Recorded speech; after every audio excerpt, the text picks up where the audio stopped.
Here I have WIKO and let me show you how to use and how to enable Do Not Disturb mode on the following device. If you would like to use Do Not Disturb mode very quickly, let's use an upper bar twice, and here you should find Do Not Disturb. Let's tap it. And you can choose the mode of Do Not Disturb. You can choose total silence, so this blocks all sounds and vibrations including alarms, music, videos and games, but you will still be able to make phone calls. You can also choose alarms only or priority only. Let me choose alarms only in my case, and as you can see, you can use this mode, for example, for a period of time, for an hour for example.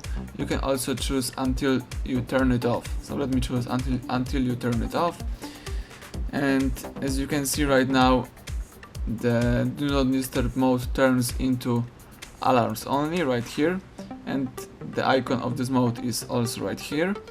If you would like to change some settings about Do Not Disturb mode, let's find and select the settings. Under device, let's choose sound and notification.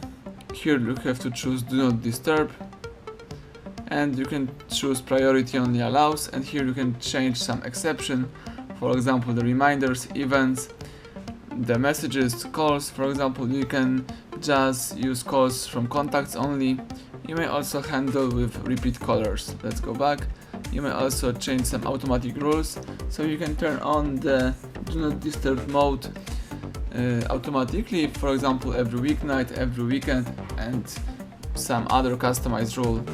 Let's go back, and if you would like to quit Do Not Disturb mode, let's use an upper bar twice, choose alarms only, and that's it. You just disable Do Not Disturb mode.